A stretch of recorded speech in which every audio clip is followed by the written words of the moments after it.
What's going on, guys? Welcome back to the channel, and I'm happy as heck today because I'm finally putting the Drift-V on the ground. So I finished the 5-lug swap. You guys saw my little recap video last time. I finished the front completely, and then over the last 2 nights I went back and I finished the rears, and we got 4 wheels on the V. I just got drift spares on the back, and then the RS05s that this car will be rocking are in the front, or at least one of them on this side. But I can now put the car on the ground for the first time since we really brought it in here to start this whole project. And then that's gonna free up some jack stands so I can get the rest of the black V up off the ground, get the exhaust pulled out from underneath of it, and do some work to it and get the black V back on the road. That's my goal for like the weekend. I just want to drive this thing so bad. So I'll give you a quick rundown of what I need to do to this car because it's not just the drive shaft. So on this thing, we did the shorty headers back before we moved down to Florida. It was a good idea at the time. I don't even really know if it was a good idea at all, but I kind of hate them. Either way, because of where the O2 sensors are on the headers, I got myself some extensions, mainly for the passenger side, because it was a bear to try and get the new O2 or the O2 sensor plugged back in and then unplugged, just due to the stretch of the wire. So got some extensions that are gonna go on. I actually ordered the wrong ones, so I ended up with a set for the red car as well. So apparently the LS6 cars and the LS2 cars have different O2 sensor plugs. So additionally, I put the Creative Steel race motor mounts in this car kind of by accident. I bought the red ones instead of the black ones, and it sucks. So I bought more of a street mount. I bought the UMI motor mounts that utilize an energy suspension poly bushing in the middle here. They're actually a 2-piece mount.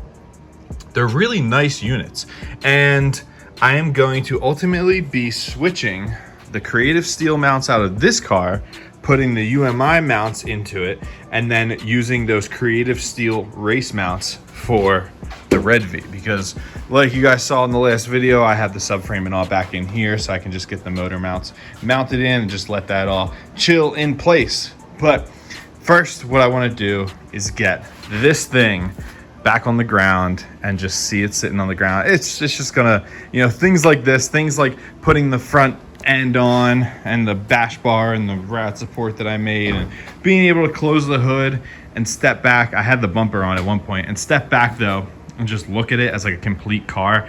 It really, you know, it feels good. It feels good to see when you're building something like this basically from the ground up.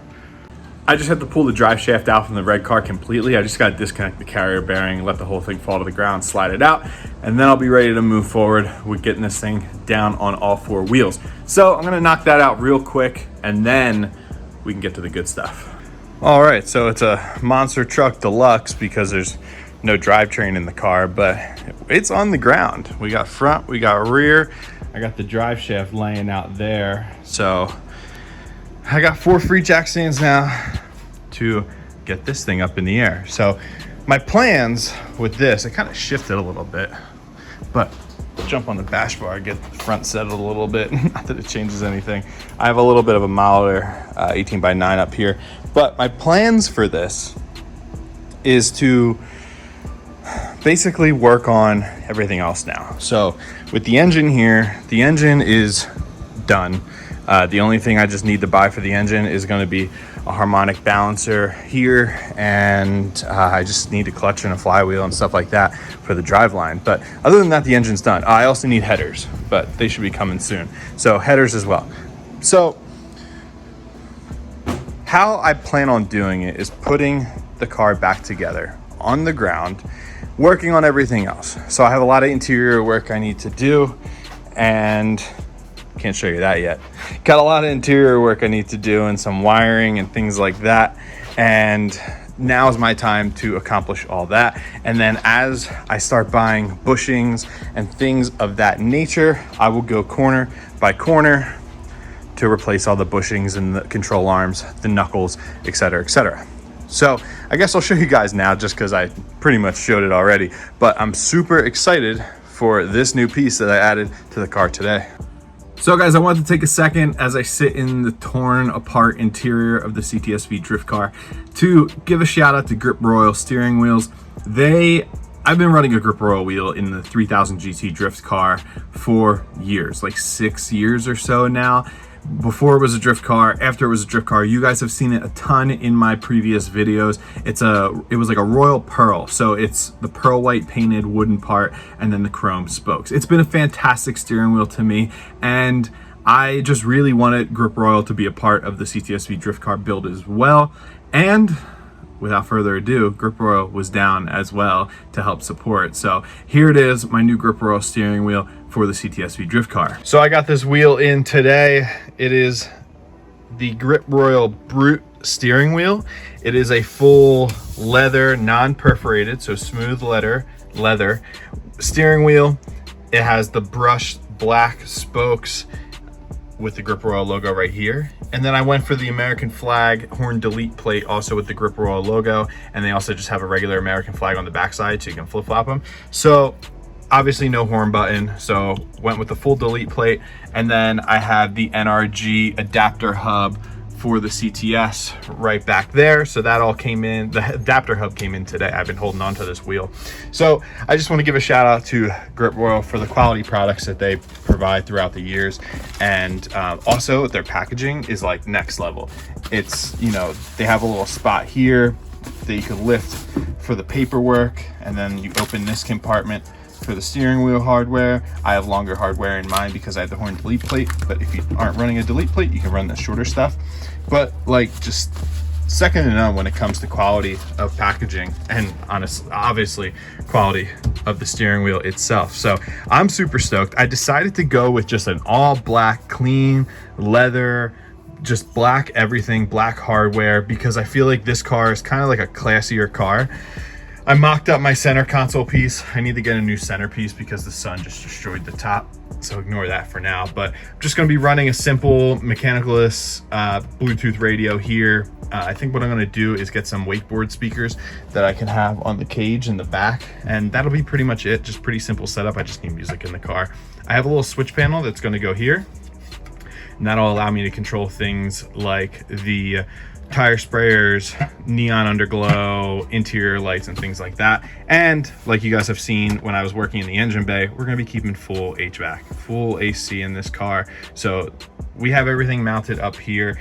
Otherwise, you know, from here down, it's gonna be gutted. So again, I just wanna give a shout out to Grip Royal.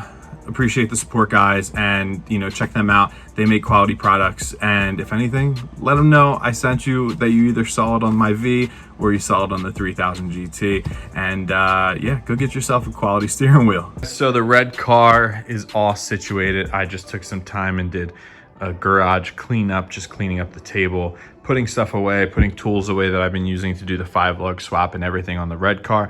And I just kind of shifted everything over to here because I need the space for the black car. So we're ready to finally dig into the black car, swap the drive shaft, do a couple other little things. And yeah, so I'm gonna get started by putting some jack stands under the rear end, and you know, we'll be able to really, I guess, get started. I have the drive shaft out from under the car, and this was that spot I was talking about, which is weird, but that must be all these years of the exhaust. I mean, this thing's really low, the exhaust getting pushed up, and I would feel it like push up into the transmission, but I was like, oh, it's impossible for it to do that. Turns out it was pushing up into the drive shaft, which was pushing up on the transmission. So I think that's just years of driving. Again, nothing to really worry about, and I'm not gonna have that issue in this car, or this car once it's raised up. But I think to figure out if the CV joints are bad, I'm gonna have to hammer this cap off, I think, from what I could tell. So I'm gonna do that and see what we got inside. All right, so let's get these guys out of the way. What do we got in here? Oh. What do we got in here? So we've got some grease. Just readjust here and grab the light.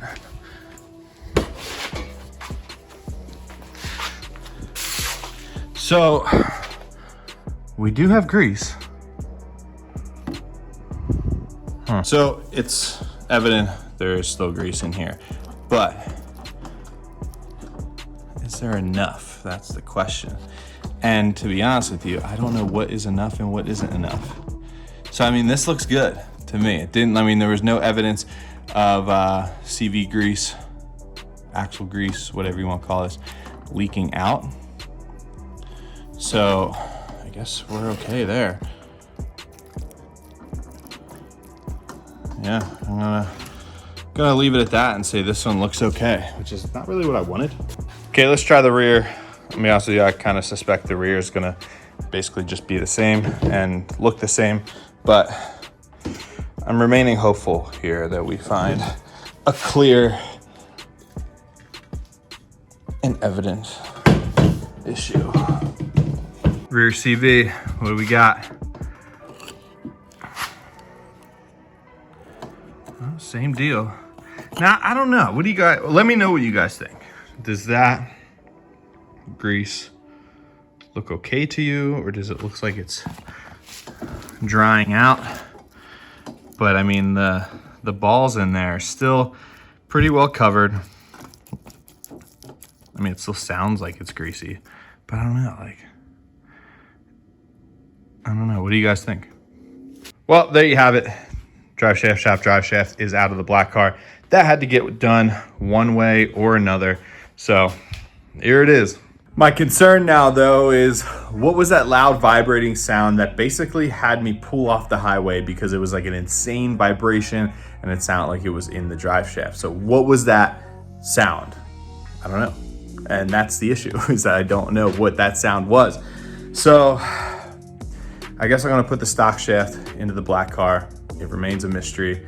I'm gonna add those O2 sensor extensions and get this thing moving under its own power. Got a lawnmower coming in that needs to go in the middle here, so I need one of these cars to be able to back out in 2 weeks when the lawnmower shows up. So other than that, like, I wish there was some way to inspect into the bell housing to see if there's anything in there, any kind of issue with the clutch. I did burn the clutch up pretty bad way back, but again, the clutch engages fine.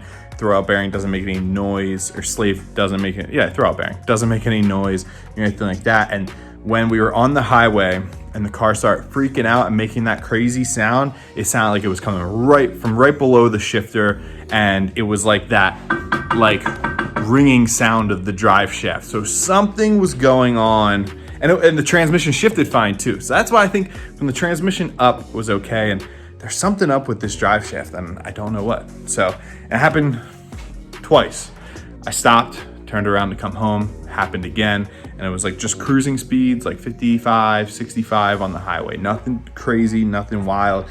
I don't know what it could have been. So I'm gonna pick this up on another day. I'm gonna wrap it up for the night. It's getting late, but at least I'm making some solid headway on this car and also some solid headway on the red car. So thank you guys for watching this video. We're gonna hopefully button this thing up in the next one, and you know, like this video, subscribe to the channel, drop a comment below, and I'll see you guys in the next one.